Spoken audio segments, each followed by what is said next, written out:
Hi.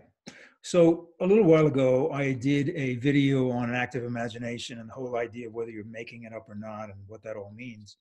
But what I want to talk to you about today is a further use of this tool. So in the West, Jung is credited with bringing active imagination into the lexicon.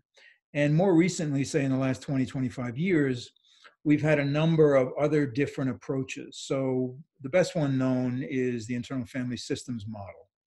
And basically, what that says is that you have a family of parts in you, and you can have conversations with those parts. And a lot of times, you get to a particular point in life where you have created a part that worked for you in childhood, like sitting down and keeping quiet because that was the best way to get through dinner, which doesn't work for you as you become an adult and you need to speak up.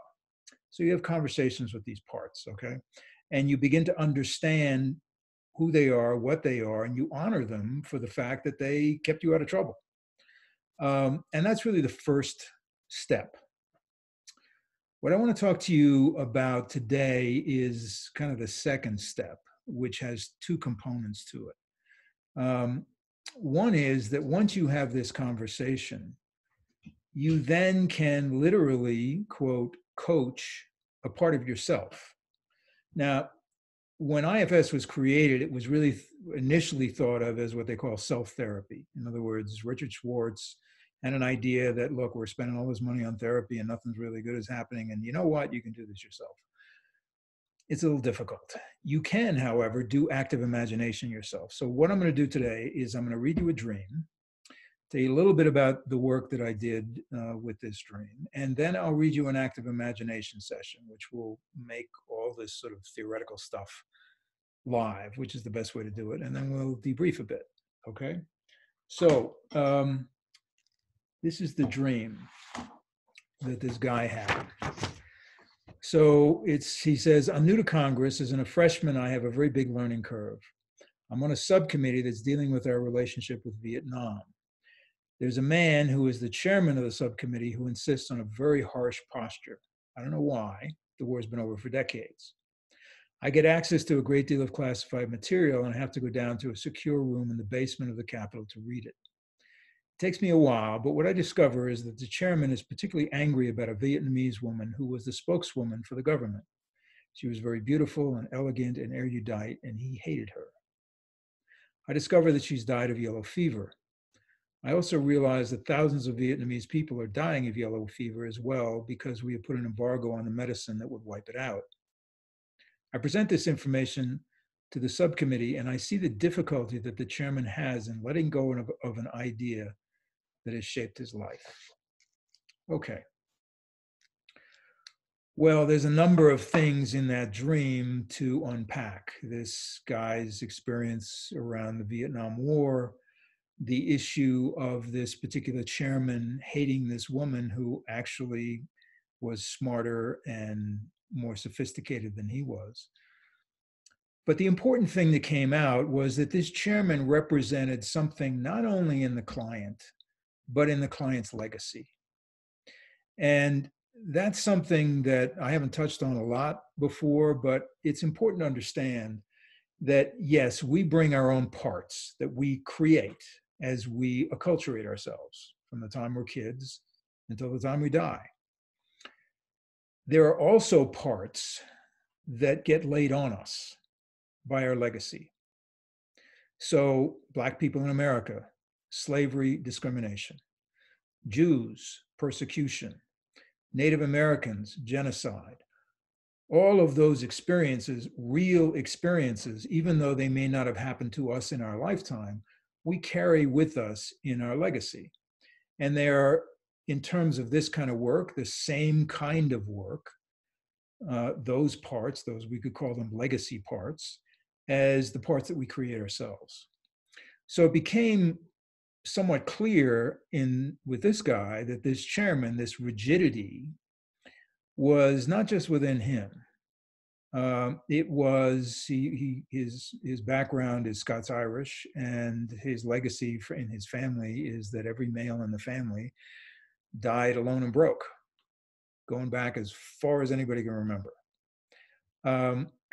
And if you look at, and I'm not going to get into a big historical thing here, but if you look at the relationship with the British and the Irish, there's plenty of background and history there. Okay, so what do you do with that? Well, what he did is an active imagination session, which I'm going to read to you as well. And it'll give you some sense of how one begins to coach, if you're familiar with that term, how one begins to coach a part of yourself in terms of redirecting it, okay, repurposing it. So here's the AI session. It starts off with the client. He says, would you talk to me? Yeah, what do you want? Well, I just wanted to get to know you better. I'd like to know how you got to be the chairman. I've always been the chairman. Do you like it? Someone has to do it. Right, but do you like doing it? It doesn't occur to me to like it. I just do it because it has to be done. And you've always done it. Yes, I have. It's the way things are. Would you rather be doing something else? I don't understand the question. Well, if you could do anything else in the world, what would you want to do? There's a long pause. I would read books. What would the books be about? Anything. You can learn a lot from books, but I'm not sure I have the time. Well, what do you use your time for now? I'm the chairman. Right, yeah. But what does the chairman do? I sit in this chair and I stop people from doing things that could get us all in trouble. So it's a serious job, a very serious job. Could someone else do it? Probably, but not like I do it. Okay, but someone else could do it. Why? Are you trying to take my job? No, I don't want your job. But it sounds like you'd like to read books. Yes, but I need to do this job. Well, there seem to be a lot of other people around, staff people. Do they all need to do their jobs forever? No, they come and go. Is that okay that they come and go? Yes, they're young and they have things to do with their lives. So how come you have to stay? You're starting to irritate me. Well, I'm just wondering if there's any place in the world where you could go to read books, where would it be? To read books. Reading books at the beach would be a good place. There's good light. Right. And what kind of chair would you sit in? A white wooden beach chair with cushions. Ah, very nice. Where would the chair be? Greece. Okay, a white wooden chair with cushions, reading books in Greece. I feel like you're tricking me. Not really. I'm just feeling such a weight from you that neither of us needs. I feel it too, but it's the way things are. Well, maybe it's the way things have been. It is the way things have been. Would you think about whether or not it needs to be the way things need to continue to be? I guess I have to. Okay, perhaps we can talk later, someplace when you're not sitting in that chair. I'm not sure it would be, but let me know when and I'll see if I have time. So, what's that all about? Well, what we know is that there are parts of us that are committed to a particular view of the world, some more than others, particularly the ones that we brought with us, that we didn't create. Meeting those parts head on is futile. You know, it is one of the problems with some of, and I want to be very clear, I'm not making an indictment of therapy, but it's one of the problems with therapy is that we take this on as a problem. We have a problem that we're so rigid about this thing, and you know, and this dream has embodied this chairman as somebody who will not move from an argument that is 40, 50 years old.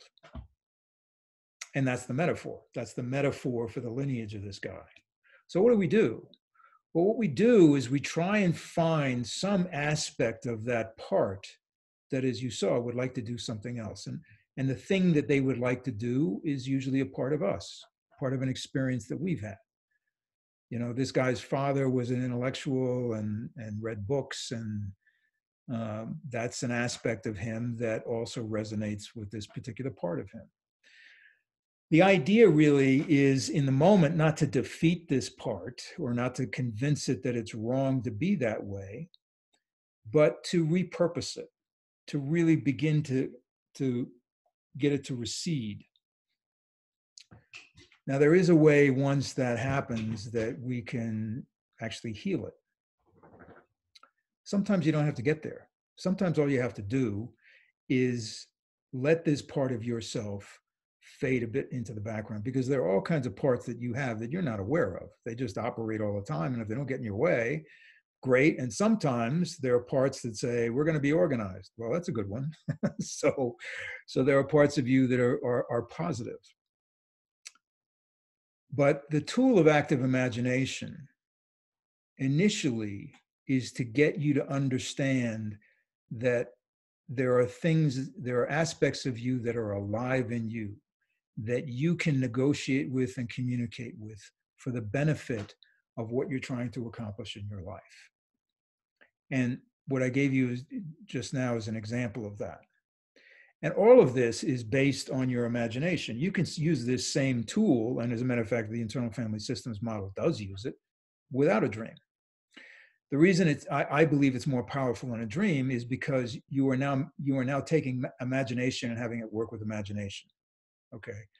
Your dream is very current. Your dream is showing you something.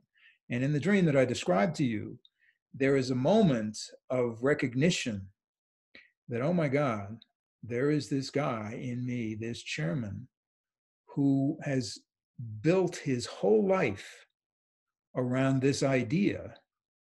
And it is now under assault, as it has been for a long time, but it's now under assault from me, because that's not what I want anymore. So the question is, how do you deal with it? And this active imagination that I just read to you is a way of doing that. So I would really urge you, if you remember your dreams and you write down your dreams, to go back into them and discover these parts of yourself that you have cast, if you will, in the movie of your dream. And once you get to know them, understand, okay, this is what this part does. And I'm grateful that it's been doing that. And I also feel like it might be a good idea for all of us if it stopped doing that and did something else. And so you try this. You just try to get a sense of what else would they like to do. So in a little bit of time, I will do another video of how you can actually then heal that part. But you can't skip the middle. You can't skip the middle part of trying to honor and understand and repurpose a part first. Okay? So I hope that was useful, and I'll see you all soon.